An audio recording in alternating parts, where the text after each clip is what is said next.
Babysitting should be a simple job: watch over the kids, make sure they're safe, and pass the time until the parents return. But sometimes, ordinary homes hide extraordinary horrors. Tonight, we'll uncover 3 unsettling true babysitter horror stories that will make you rethink ever being home alone. If you're a fan of creepy encounters, true scary stories, and paranormal experiences, don't forget to like, subscribe, and share. Let's dive into these terrifying tales, if you dare.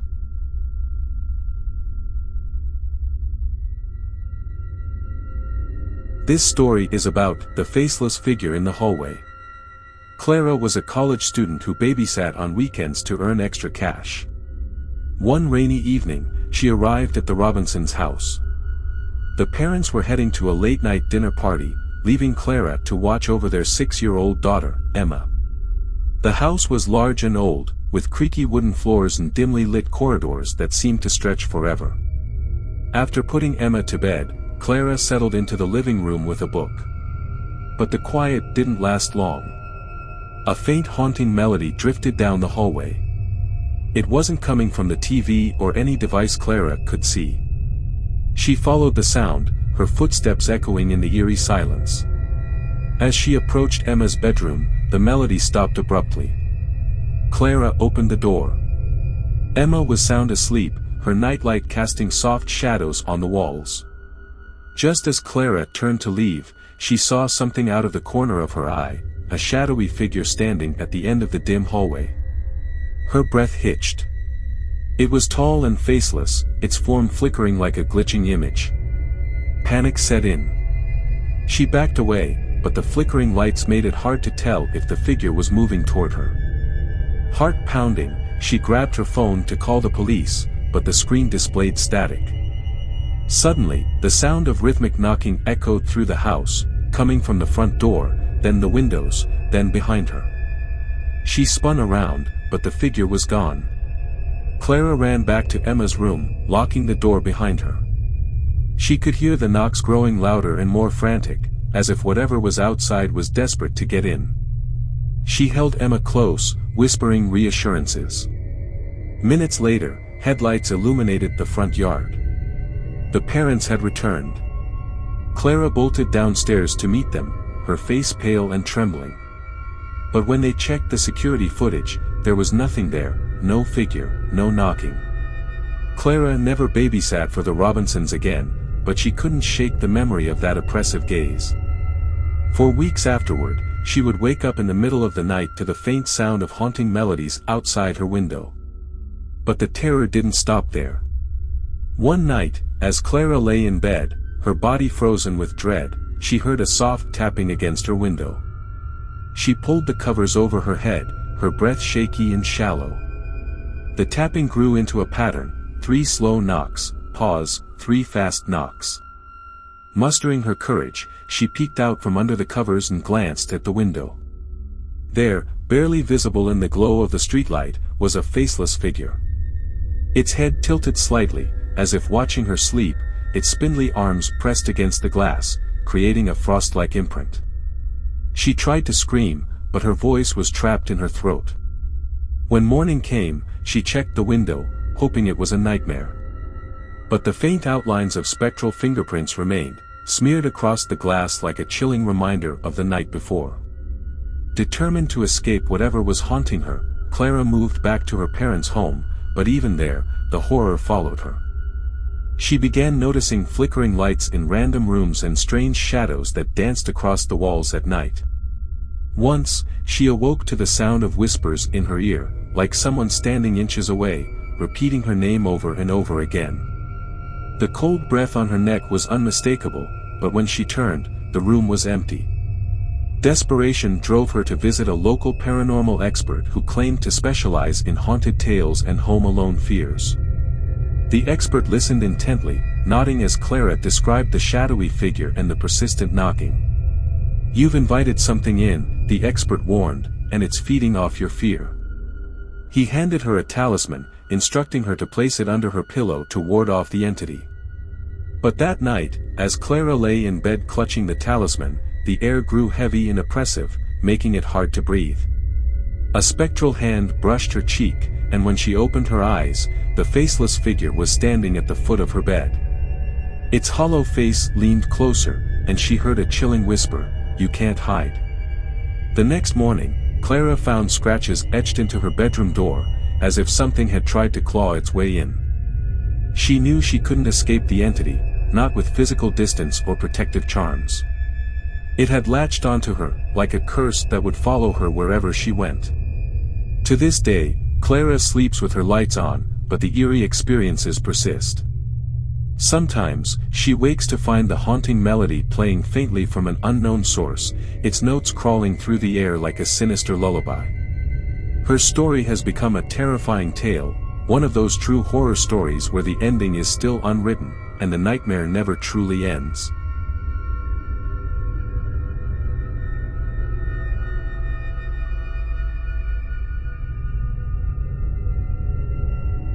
This story is about The Whispering Doll. Ellie had heard the rumors about the house long before she agreed to babysit there, but she wasn't the superstitious type. The Peterson family had recently moved into the neighborhood, and they needed a sitter for their 2 kids, Jamie and Lily. It was an easy job: watch the kids, put them to bed, and pass the time. What could possibly go wrong? The evening started uneventfully. Jamie and Lily played with their toys on the living room floor while Ellie scrolled through her phone. The sound of their laughter filled the air, mixing with the distant hum of the house's ancient heating system. But the moment that laughter died down, the house seemed to exhale a long, oppressive silence, as if waiting. It was in that moment that Jamie dug into a cardboard box and pulled out the doll. It was an old porcelain doll with hollow eyes, cracked cheeks, and a faded lace dress that looked like it belonged in a museum, or a haunted tale. Its delicate fingers were chipped, and its spindly arms dangled limply by its sides. Ellie felt a chill crawl down her spine the moment she saw it. "Do you want to hear her sing?" Jamie asked, his innocent smile at odds with the doll's eerie presence. Before Ellie could respond, Jamie twisted the key on the doll's back. The room filled with an off-tune lullaby, the notes dragging like nails across a chalkboard. As the melody played, Ellie couldn't help but notice the way the doll's glass eyes seemed to follow her, locking onto her no matter where she moved. It was as if the doll were watching her with an oppressive gaze, waiting for her to make a mistake. Later that night, after the kids were tucked into bed, Ellie returned to the living room. But no matter how much she tried to distract herself with TV or social media, she couldn't shake the feeling of being watched. Her eyes kept drifting back to the doll, still sitting on the coffee table, its gaze glinting in the dim light of the flickering television. The heavy atmosphere pressed down on her chest, making it hard to breathe. Suddenly, the TV screen flickered with static, the picture warping and distorting. Ellie sat up, her heart racing. That's when she heard it, a soft whisper calling her name. "Ellie. Ellie." It was faint, like a distant voice carried on the wind, but it was close enough to make her skin prickle. She spun around, but the room was empty. The whispers grew louder, more insistent. Her gaze snapped back to the doll. Its mouth, once sealed shut, was now slightly open, as if it had been speaking. Panic surged through her veins. The air felt like it was closing in around her, suffocating her in a cocoon of paranormal dread. The whispers intensified, forming a rhythmic chant that seemed to echo through the walls of the house. She grabbed the doll and bolted for the hallway closet, throwing it inside and slamming the door shut. The old wooden door creaked under her weight, but the chanting didn't stop. Instead, it seemed to seep through the walls, weaving its way into her mind. Desperate, Ellie grabbed her phone to call the Petersons. Her fingers trembled as she dialed. "Please, come home now," she whispered into the phone. The static on the line crackled ominously before the call connected. When the Petersons arrived, Ellie explained what had happened, her voice shaky. The parents exchanged uneasy glances but remained skeptical, until Jamie chimed in. "She talks to me, too," he said, his small voice eerily calm. "She told me she's lonely." The Petersons promised Ellie they would get rid of the doll, but she never found out what became of it. That night, as she lay in bed back at her apartment, she tried to convince herself it was over. But just as sleep was about to take her, she heard it again, the soft, familiar voice whispering her name. In the following weeks, Ellie experienced a series of eerie experiences that only worsened over time. At first, it was the sound of rhythmic knocking on her bedroom door at night. She would check, but no one would be there. Then, shadows began to stretch unnaturally across her walls, dancing in the corners of her vision before vanishing. One night, she awoke to the sensation of a cold breath against her ear and the faint sound of a haunting melody playing in the background. The melody was off tune, just like the doll's song. Determined to rid herself of whatever curse had followed her, Ellie contacted a psychic medium. The medium warned her that the doll wasn't just an ordinary object, it had become a spectral conduit, a gateway for something darker. You need to confront the doll directly, the medium said. Its presence has latched onto your fear. Terrified but desperate, Ellie drove to the Petersons' house the next day, only to find it abandoned. The windows were boarded up, the yard overgrown with weeds. A neighbor told her the family had moved suddenly, leaving most of their belongings behind. That night, Ellie had a vivid nightmare. In the dream, she was back in the Petersons' living room, facing the doll. Its hollow face twisted into a grotesque grin as it whispered, "I'm not done with you." Ellie woke up drenched in sweat, only to find her closet door slightly ajar. She hadn't touched it in days. Summoning all her courage, she opened the door, and there, sitting on the floor, was the doll.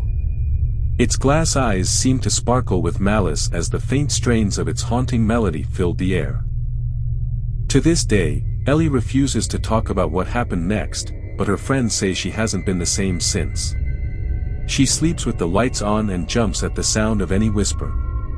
What started as a simple babysitting job has become a terrifying tale, a true scary horror story about how even the most innocent-seeming objects can hide unspeakable horrors.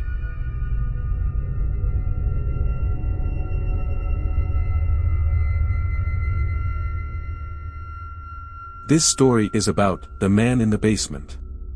Jack was a high school senior who babysat for his neighbors, the Thompsons, on weekends. Their house had a large basement where the kids liked to play, but Jack always felt uneasy going down there. The spindly arms of the old furniture cast strange shadows on the walls, and the spectral atmosphere made his skin crawl. One Saturday night, the parents were out late, and Jack was watching over their 8-year-old son, Timmy. Everything was fine until Timmy said, "I saw a man in the basement." Jack laughed it off, thinking Timmy was just trying to scare him.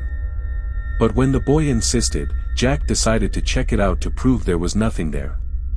He grabbed a flashlight and headed down the creaky stairs.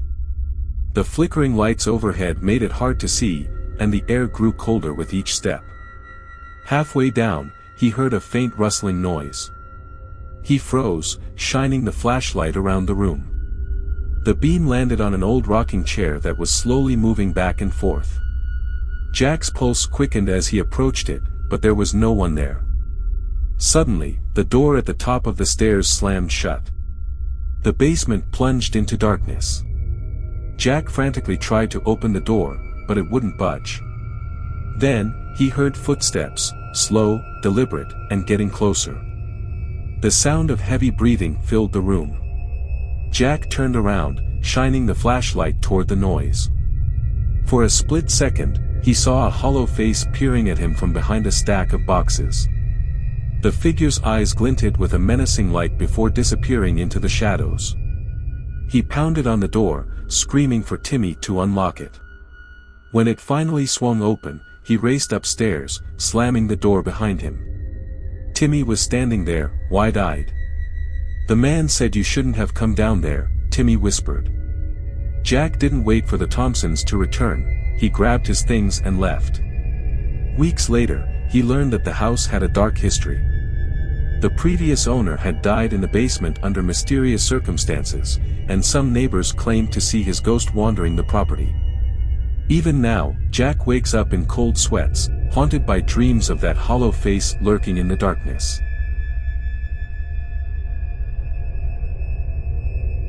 Babysitting might seem like an easy gig, but these stories reveal the horrors that can hide in ordinary homes. From shadowy figures to whispering dolls and ghostly men, the terrors of the night are real. If these unsettling tales sent chills down your spine, don't forget to like, subscribe, and share for more true scary stories. Stay safe, and maybe think twice before taking that next babysitting job.